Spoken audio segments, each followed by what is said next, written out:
Hello friends, मेरा नाम है हिमांशु नंदवानी और मैं लेकर आ गया हूँ आपके लिए एक और ऑडिटिंग के ऊपर वीडियो। आज का जो वीडियो है उसका टॉपिक है वाउचिंग। तो वाउचिंग क्या होता है, उसके कैरेक्टरिस्टिक्स क्या होते हैं और उसके ऑब्जेक्टिव्स क्या क्या हैं, ये हम लोग समझेंगे आज के वीडियो में। वीडियो स्टार्ट करने से पहले मैं लेमन टर्म्स में समझा देता हूँ क्या होता है वाउचिंग। उसके बाद हम लोग प्रेजेंटेशन में समझ लेंगे उसके कैरेक्टरिस्टिक्स और ऑब्जेक्टिव्स। सबसे पहले वाउचिंग का मतलब क्या होता है। वाउचिंग का मतलब होता है चेक करना। अब आप बोलोगे सर ऑडिटिंग का मतलब भी तो चेक करना ही था। हाँ, एग्जैक्टली।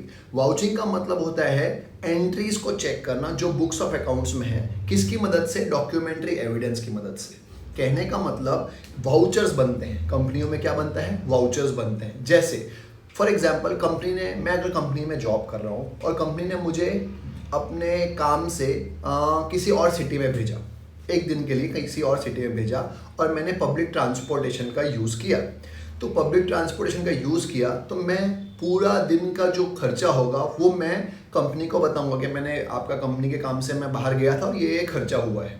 तो वो कंपनी का खर्चा कितना हुआ है कैसे मालूम पड़ेगा? तो मैं सारे बिल्स अटैच करूंगा। फॉर एग्जांपल अगर मैं पब्लिक ट्रांसपोर्ट में गया हूँ तो पब्लिक बस का जो टिकट होगी वो अटैच करूंगा। इन द सेम वे अगर मैंने वहाँ पे होटल में खाना खाया है, ऑफकोर्स क्योंकि कंपनी के काम से गया हूँ तो खाना भी कंपनी प्रोवाइड करती है, तो कंपनी खुद तो प्रोवाइड कर नहीं सकती, तो मैं अपने जो भी खर्चा किया है मैंने होटल्स में तो होटल का बिल होगा वो मैं कंपनी को प्रोवाइड करूंगा एंड सो ऑन। तो वो जो डॉक्यूमेंट्री एविडेंस होते हैं, जो बिल होते हैं, वो क्या होता है? Documentary evidence. उसके बेसिस पे एक वाउचर बनता है कंपनी के नोटपैड पे। सिंपल है। वो वाउचर्स को हम लोग अटैच करते हैं डॉक्यूमेंट्री एविडेंस के रूप में कि हाँ भाई हमने ये खर्चा किया था और उसी के बेसिस पे हमको रीइंबर्समेंट मिलता है। तो कितना खर्चा हुआ है और उसी खर्चे की एंट्री की है कि नहीं की बुक्स ऑफ अकाउंट्स में, वो चेक करते हैं और उस चेक करने के प्रोसेस को वाउचिंग बोलते हैं। सिंपल है। आपने देखा होगा, अपने सीए के फ्रेंड्स होंगे या जो आर्टिकलशिप कर रहे होंगे, वो उनकी टिक मारने की आदत जो होती है उल्टी होती है, उल्टा टिक मारते हैं, तो वो वाउचिंग के टिक मार्क्स होते हैं। तो उसको वाउचिंग टिक मार्क्स भी बोलते हैं। तो डेफिनेशन समझते हैं इंग्लिश में।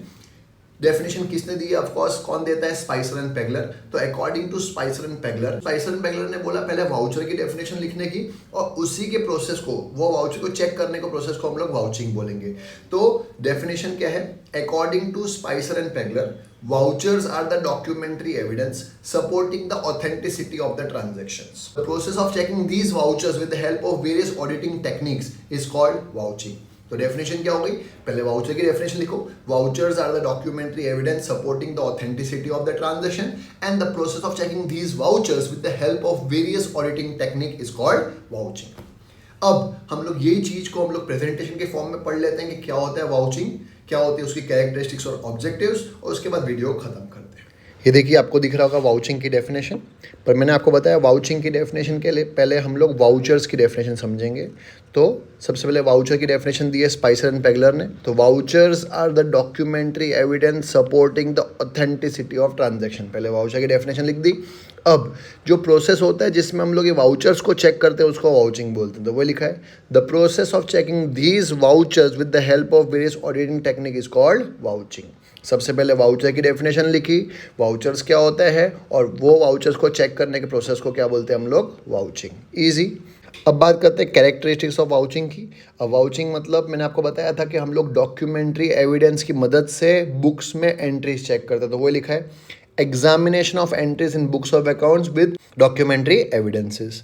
दूसरा, इन डॉक्यूमेंट्री एविडेंस का एग्जाम्पल लिख दिया, जैसे रिसीट्स हो गए, इनवॉइसेस हो गए, counter foils of cheque books हो गए, पेन स्लिप्स हो गई, पासबुक हो गई, एक्सेट्रा।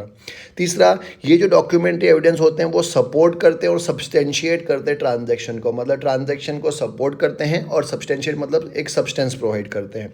चौथा, उसकी करेक्टनेस चेक करते हैं। तो वो लिखा है it ensures the correctness of transaction, transaction की करेक्टनेस चेक करते हैं।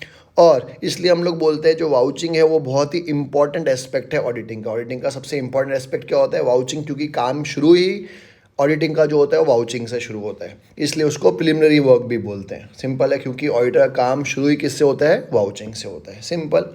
अब बात करते हैं इसके ऑब्जेक्टिव्स की। देखो, आपको दिख रहा होगा objectives of vouching. Objectives of vouching थोड़े से फनी है। पहले देखो कि सब ट्रांजैक्शन रिकॉर्ड हुआ है कि नहीं हुआ है कि नहीं हुआ। देखो, to see that all the transaction are correctly recorded.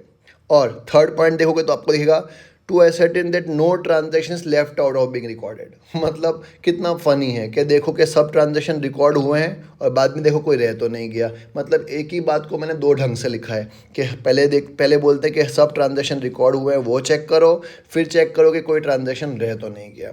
दूसरा, जो रिकॉर्ड हुए भी हैं वो सपोर्टेड बाय डॉक्यूमेंट्री एविडेंस होना चाहिए, तो वो लिखा है to see that entries recorded in the books are supported by documentary evidence. चौथा, देखो कि वो जो डॉक्यूमेंट्री एविडेंस हैं वो ऑथेंटिकेटेड भी होने चाहिए, मतलब ऑथराइज भी होने चाहिए, तो वो लिखा है to ascertain with the help of evidence that all the transaction properly authenticated. हर एक ट्रांजेक्शन प्रॉपर्ली क्या होना चाहिए, ऑथेंटिकेटेड होना चाहिए। और लास्ट में to see that necessary vouchers are relating to entries record in the books are with the client. देखो कि जो भी ट्रांजेक्शन रिकॉर्ड हुए हैं वो क्लाइंट के बिजनेस से रिलेटेड होना चाहिए, किसी और के बिजनेस के ट्रांजेक्शन या वाउचर्स हमारे बिजनेस में नहीं दिखना चाहिए, दैट इज क्लाइंट के बुक्स में नहीं दिखना चाहिए। तो जो भी ट्रांजेक्शन है वो क्लाइंट के बुक्स से रिलेटेड ही होने चाहिए, क्लाइंट के बिजनेस से रिलेटेड ही होने चाहिए। एकदम सिंपल सा आंसर था objectives of auditing. I hope आपको वीडियो समझ में आया होगा, आपको वाउचिंग का मीनिंग क्लियर हो गया होगा, उसके कैरेक्टरिस्टिक इजीली समझ में आए होंगे, ऑब्जेक्टिव समझ में आए होंगे। और अगर आपको भी लग रहा है कि मेरे वीडियोस आपको एग्जाम में भी हेल्प कर रहे हैं, आपको कहीं पे भी हेल्प कर रहे हैं, मतलब आपके एजुकेशन में, प्लीज़ मेरे वीडियो को लाइक करना या शेयर करना मत भूलिएगा, मेरे चैनल को सब्सक्राइब करना मत भूलिएगा। आपके लिए तो एक बटन है लेकिन वो मेरे लिए बहुत मीन करता है। थैंक यू वेरी मच, मिलते हैं नेक्स्ट वीडियो में, बाय।